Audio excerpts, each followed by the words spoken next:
England, पश्चिम Europe, दक्षिण पूर्व Asia, पूर्वी अफ्रीका, मॉरिशस, पश्चिम एशियाई देशों और खाड़ी देशों के लिए लक्षित हिंदी सेवा के इस सोशल मीडिया कार्यक्रम में आप सभी का स्वागत है।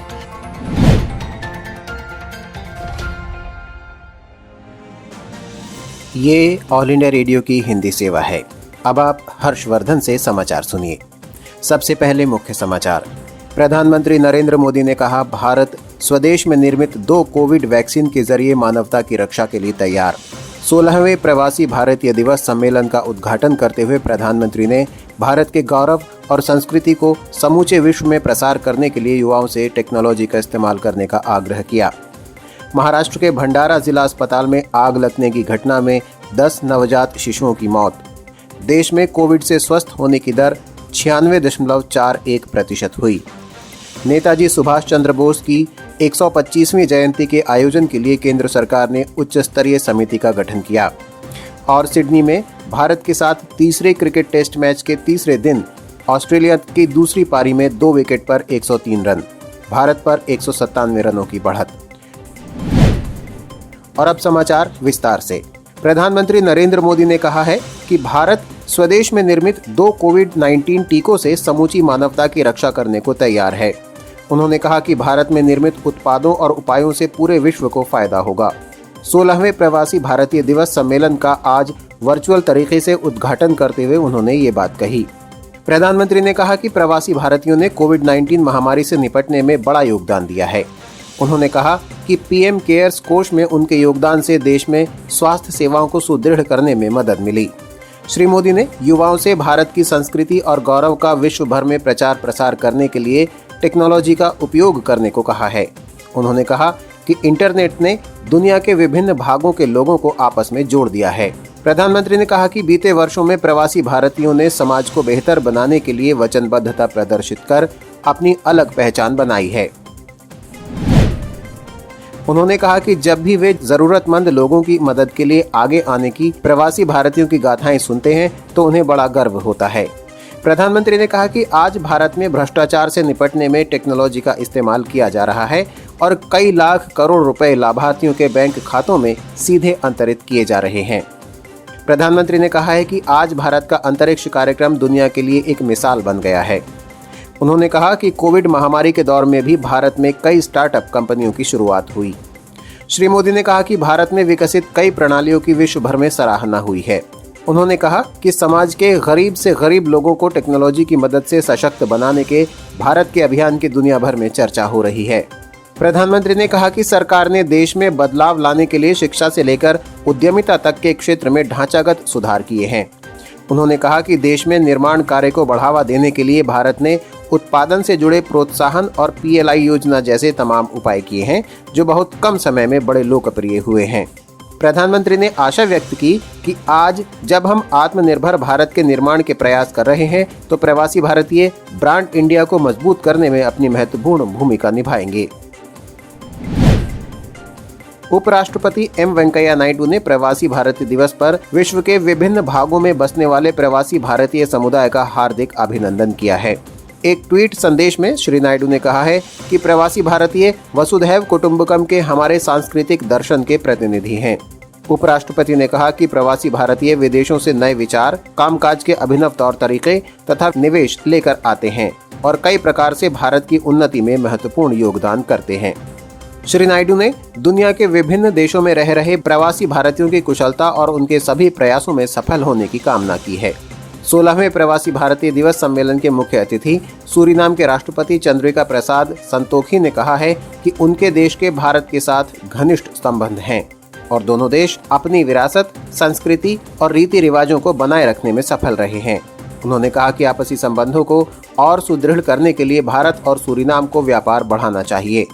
उन्होंने ये भी कहा कि दोनों देश ऐतिहासिक, धार्मिक और सांस्कृतिक दृष्टि से भी जुड़े हुए हैं।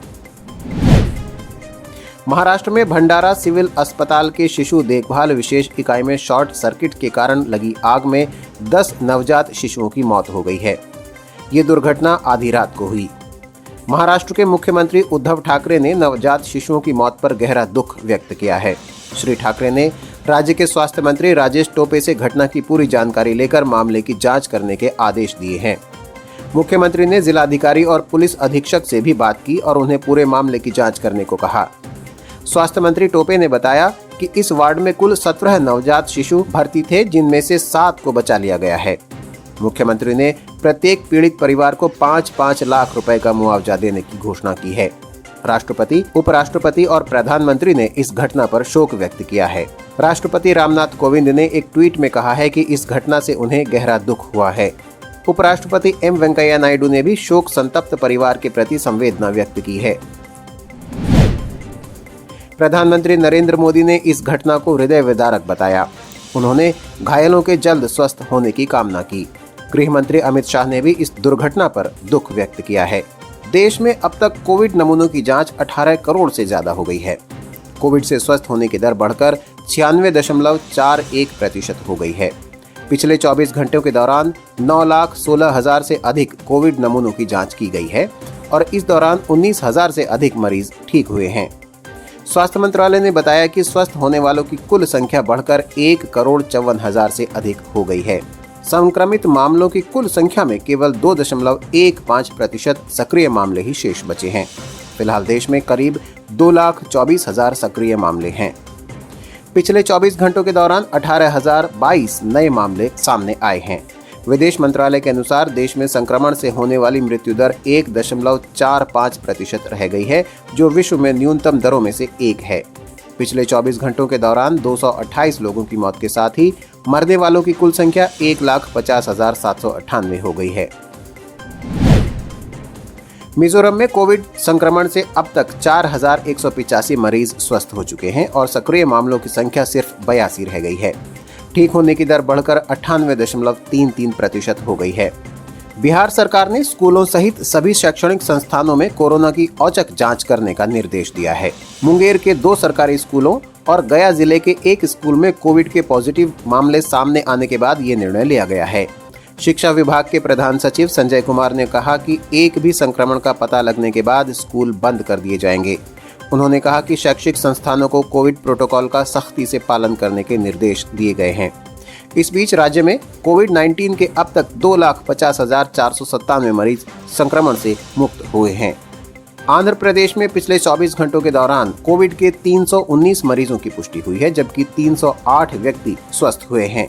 तेलंगाना में पिछले 24 घंटों के दौरान कोविड के 298 नए मामले सामने आए। राज्य में स्वस्थ होने की दर बढ़कर 97.79% हो गई है।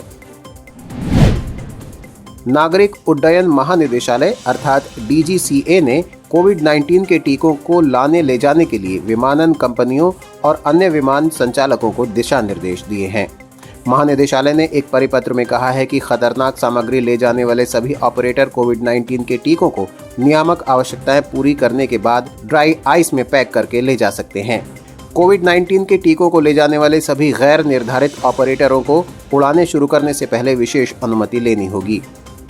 इस बीच कोविड टीकाकरण का दूसरा राष्ट्रव्यापी पूर्वाभ्यास 33 राज्यों और केंद्र शासित प्रदेशों के 736 जिलों में कल किया गया। इस अभ्यास का उद्देश्य वास्तविक टीकाकरण प्रक्रिया को सुगम बनाना था। नेताजी सुभाष चंद्र बोस की 125वीं जयंती मनाने के लिए प्रधानमंत्री नरेंद्र मोदी की अध्यक्षता में एक उच्च स्तरीय समिति का गठन किया गया है। इस संबंध में आज अधिसूचना जारी कर दी गई। केंद्रीय संस्कृति मंत्रालय ने कहा है कि उच्च स्तरीय समिति 23 जनवरी 2021 से 1 वर्ष तक चलने वाले कार्यक्रमों की रूपरेखा तैयार करेगी। समिति के सदस्यों में प्रतिष्ठित नागरिक, इतिहासकार, लेखक, विशेषज्ञ और नेताजी सुभाष चंद्र बोस के परिवार के सदस्यों के साथ साथ आजाद हिंद फौज से जुड़े प्रतिष्ठित व्यक्ति शामिल होंगे। ये समिति दिल्ली और कोलकाता के अलावा नेताजी तथा आजाद हिंद फौज से जुड़े देश विदेश के अन्य स्थानों पर विभिन्न कार्यक्रमों का मार्गदर्शन करेगी। महासागर विकास मंत्री डॉक्टर हर्षवर्धन ने आज चेन्नई बंदरगाह न्यास के समुद्र तटवर्ती अनुसंधान पोत सागर अन्वेषिका को राष्ट्र को समर्पित किया। इस अवसर पर उन्होंने कहा कि भारत ने अपनी समुद्री अनुसंधान क्षमताओं का विश्व स्तरीय विकास किया है। उन्होंने कहा कि भारतीय वैज्ञानिक आज मौसम का सही पूर्वानुमान लगा सकते हैं, जो देश के 4 करोड़ 30 लाख किसानों के लिए बड़ा लाभदायक है। भारतीय जनता पार्टी अध्यक्ष जगत प्रकाश नड्डा ने कहा है कि पार्टी पश्चिम बंगाल में विधानसभा चुनाव के बाद में अगली सरकार बनाएगी। राज्य के पूर्वी बर्दवान जिले के कटवा से कृषक सुरक्षा अभियान की शुरुआत करते हुए श्री नड्डा ने कहा कि इस राज्य में बिना किसी की मदद के प्रधानमंत्री कृषक सम्मान निधि गठित की जाएगी। श्री नड्डा ने आज कृषक सुरक्षा सभा में पार्टी के डोर टू डोर खाद्यान्न संग्रह कार्यक्रम का शुभारंभ किया। और सिडनी में भारत के साथ तीसरे क्रिकेट टेस्ट मैच के तीसरे दिन का खेल समाप्त होने तक ऑस्ट्रेलिया ने दूसरी पारी में 2 विकेट पर 103 रन बनाए। पहली पारी में 94 रनों की बढ़त के साथ ऑस्ट्रेलिया की कुल बढ़त 197 हो गई है। इससे पहले भारत की टीम आज पहली पारी में 244 रनों पर सिमट गई। भारत ने आज पहली पारी में कल के 2 विकेट पर 96 रन से आगे खेलना शुरू किया था।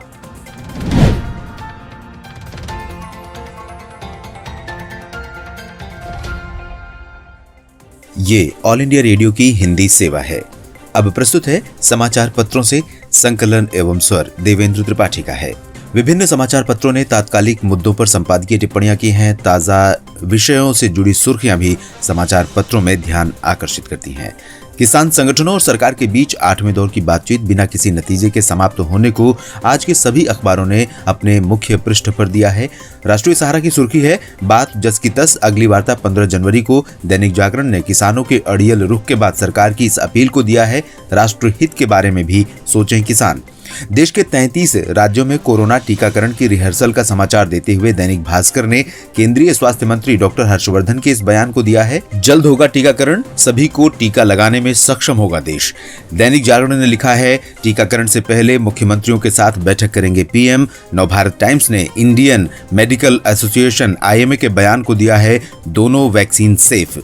ब्रिटेन से दिल्ली आने पर सरकारी क्वारंटाइन अनिवार्य, इस खबर को देते हुए हिंदुस्तान ने लिखा है, यात्रियों को कोरोना जांच में नेगेटिव पाए जाने के बाद भी 7 दिन रहना होगा सरकारी क्वारंटीन में। देश के अलग अलग राज्यों के बाद अब दिल्ली में भी बर्ड फ्लू की दस्तक को भी अखबारों ने प्रमुखता से दिया है। बकौल अमर उजाला, राजधानी में 3 जगहों पर मृत मिले कौवे। व्हाट्सएप की नई निजता नीति को भी अखबारों ने प्रमुखता दी है। जनसत्ता लिखता है, 8 फरवरी से व्हाट्सएप की नई नीति, निजी ब्यौरा फेसबुक से बांटने पर हामी भरें या खाता बंद कराएं। उपभोक्ताओं को संदेश भेजकर बनाया जा रहा है दबाव। वहीं राजस्थान पत्रिका ने लिखा है, दुनिया भर में व्हाट्सएप की नई प्राइवेसी पॉलिसी का विरोध। देश के सबसे बड़े सरकारी बैंक भारतीय स्टेट बैंक का मकान खरीदारों को तोहफा, अमर उजाला के कारोबार पन्ने पर है। पत्र के अनुसार SBI का होम लोन 0.30% सस्ता, प्रोसेसिंग शुल्क भी माफ। एयर इंडिया की महिला पायलट टीम आज रचेगी इतिहास। सैन फ्रांसिस्को से बेंगलुरु दुनिया के सबसे लंबे हवाई मार्ग पर भरेंगी उड़ान, राजस्थान पत्रिका में है। जनसत्ता ने बीते 1 वर्ष से संघर्ष कर रही और उम्मीदों से प्रगति कर रही भारतीय अर्थव्यवस्था को अपने संपादकीय का विषय बनाया है। पत्र चुनौती का सामना शीर्षक से लिखता है, चालू वित्त वर्ष के लिए आर्थिक वृद्धि को लेकर केंद्र सरकार ने जो ताजा आंकड़े जारी किए हैं, वे आने वाले दिनों में कुछ राहत के संकेत तो देते हैं। राष्ट्रीय सांख्यिकी कार्यालय NSO ने गुरुवार को आर्थिक विकास दर को लेकर जो अनुमान व्यक्त किया है, उसके मुताबिक देश के सकल घरेलू उत्पाद यानी GDP में 7.7% की गिरावट रहेगी। चालू वित्त वर्ष की पहली तिमाही में GDP में 23.9% की गिरावट दर्ज की गई थी और तब से लेकर ऐसी आशंकाएं जताई जाती रहीं कि इस साल GDP में 10% से ज्यादा गिरावट रहेगी। लेकिन कुछ महीनों को छोड़ दें तो बाद के महीनों में यानी सितंबर 2020 के बाद जैसे जैसे आर्थिक गतिविधियों ने जोर पकड़ा, वैसे वैसे हालात पटरी पर आने के संकेत मिलने लगे थे। 23.9% का आंकड़ा अब 7.5% के पास आ जाने का अनुमान है। देश पिछले पूरे साल जिन संकटपूर्ण हालात से गुजरा और कोरोना महामारी को फैलने से रोकने के लिए पूर्णबंदी जैसे कठोर कदम उठाने को मजबूर होना पड़ा, उससे औद्योगिक गतिविधियों सहित संपूर्ण अर्थव्यवस्था को झटका तो लगना ही था। छोटे बड़े सभी उद्योग एकदम बंद हो गए थे। साथ ही इस्पात, बिजली, सीमेंट, खनन, तेल और गैस, कोयला जैसे प्रमुख क्षेत्रों में उत्पादन ठप हो गया था। ऐसे में पहली तिमाही में GDP को गिरने से रोकना संभव नहीं था। फिलहाल संतोषजनक बात यह भी है कि विश्व बैंक और अंतर्राष्ट्रीय मुद्रा कोष सहित कई वैश्विक संस्थानों और रेटिंग एजेंसियां भारत की आर्थिक वृद्धि को लेकर जो अनुमान व्यक्त कर रही हैं, उनकी तुलना में अर्थव्यवस्था में सुधार कहीं ज्यादा बेहतर नजर आ रहा है। ये इस बात का संकेत है कि उत्पादन फिर से जोर पकड़ चुका है। उपभोक्ता वस्तुओं के उत्पादन, वाहन उद्योग, विनिर्माण उद्योग, सेवा क्षेत्र आदि अब संकट के दौर से निकल रहे हैं। हालांकि भारतीय बाजार में मांग का संकट अभी कायम है। इसकी वजह सीधे सीधे रोजगार से जुड़ी है। पूर्णबंदी के दौरान जिन लोगों का रोजगार चला गया था, उनमें से अभी भी बड़ी संख्या में ऐसे लोग हैं जिनके पास काम नहीं है। असंगठित क्षेत्र में हालात और भी बुरे हैं। मांग नहीं बढ़ने का कारण बढ़ती महंगाई भी है। औद्योगिक इकाइयों ने अपने उत्पादों के दाम जिस तेजी से बढ़ा दिए हैं, उससे भी मांग ठंडी पड़ी है। हालांकि सितंबर अक्टूबर के महीने में जो मांग बढ़ी थी वो त्योहारी मांग थी, लेकिन अब बाजारों में फिर से मंदी है। रियल एस्टेट क्षेत्र अभी भी भारी मंदी के दौर से गुजर रहा है। इसलिए अर्थव्यवस्था को ऊपर लाने के लिए अभी काफी राहत और प्रोत्साहनों की जरूरत है। इस वक्त सरकार बजट की तैयारी करने में जुटी है। इसमें कोई संदेह नहीं है कि इस बार बजट निर्माण का काम ज्यादा चुनौतियों से भरा होगा, क्योंकि सरकार का सारा जोर अर्थव्यवस्था को पटरी पर लाकर जीडीपी को बढ़ाना है। हालांकि आर्थिक वृद्धि दर को 4-5% तक लाने में अभी लंबा समय लगेगा। पिछले साल नवंबर में जीडीपी के जो आंकड़े आए थे, उनसे भी साफ हो गया था कि गिरावट का दौर अब थमने लगा है। मौजूदा वित्त वर्ष में सरकार 4 बार प्रोत्साहन पैकेज घोषित कर चुकी है, लेकिन इनके नतीजे उस तेजी से देखने को नहीं मिल रहे हैं जितनी की उम्मीद की गई थी। इसका सर्वविदित और प्रमुख कारण बड़ी संख्या में लोगों के पास रोजगार का न होना है। अर्थव्यवस्था को चलाने में कामकाजी तबके और असंगठित क्षेत्र की भूमिका प्रमुख होती है, लेकिन अभी तक ये दोनों ही उपेक्षा के शिकार नजर आ रहे हैं। बिना इन पर ध्यान दिए जीडीपी कैसे बढ़ेगी?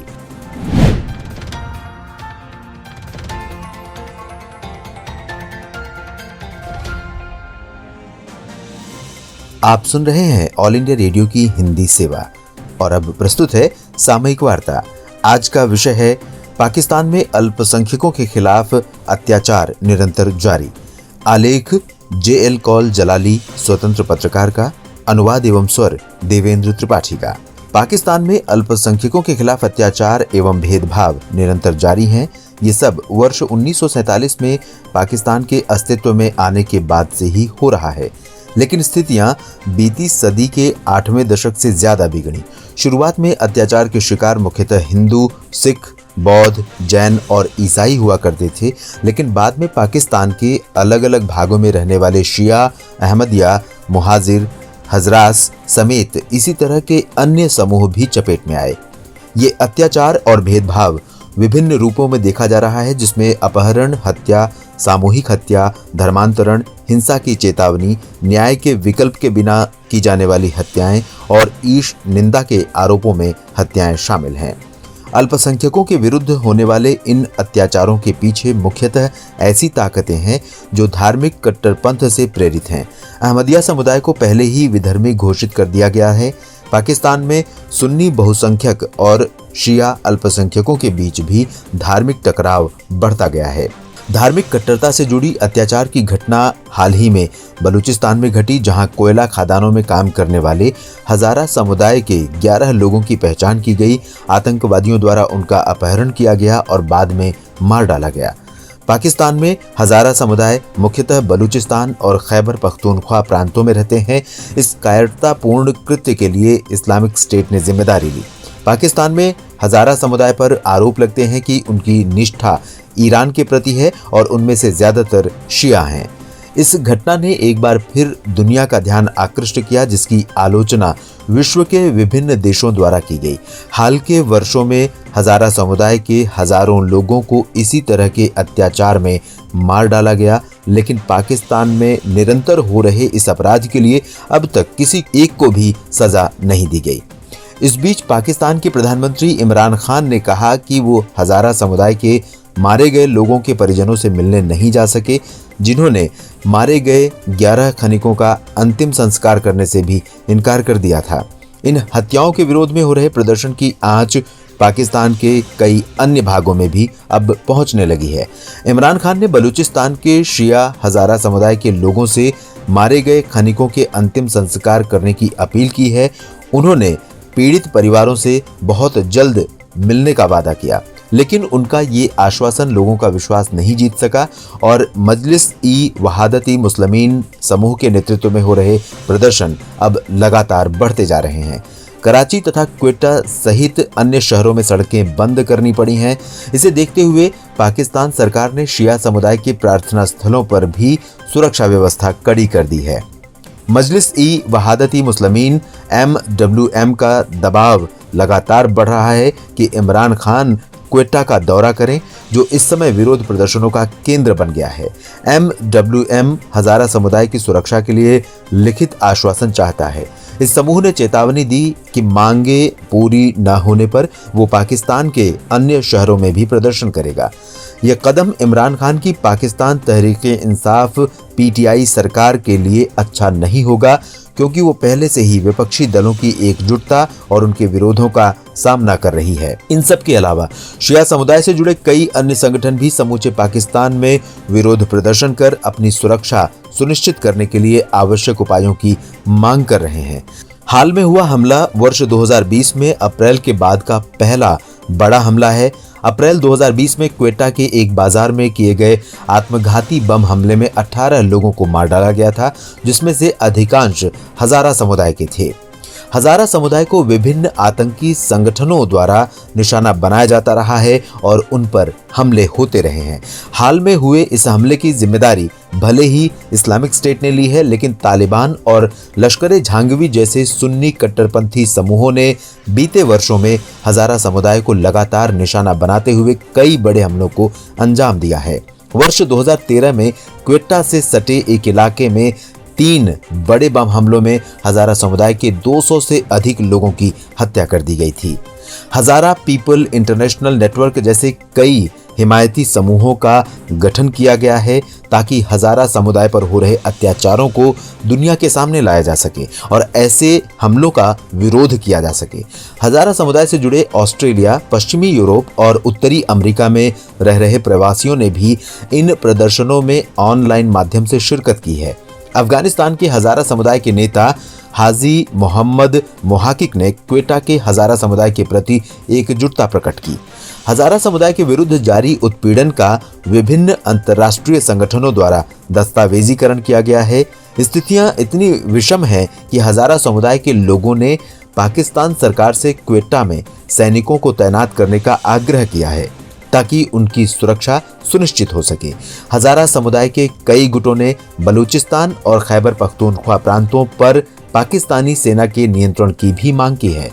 स्थितियां बिगड़ रही हैं, लिहाजा पाकिस्तान के प्रधानमंत्री इमरान खान को नए पाकिस्तान के अपने वादों को पूरा करने के लिए काम करना चाहिए। लेकिन जिस तरह के हालात नजर आ रहे हैं, उससे ये साफ है कि सब कुछ बदल देने के उनके दावे, उनकी योजनाएं धरातल पर कहीं साकार नहीं हो रही हैं। ये था ऑल इंडिया रेडियो के विदेश प्रसारण प्रभाग की हिंदी सेवा का YouTube कार्यक्रम। ESD न्यूज मैगजीन का अगला अंक लेकर हम फिर हाजिर होंगे। अब दीजिए इजाजत, नमस्कार।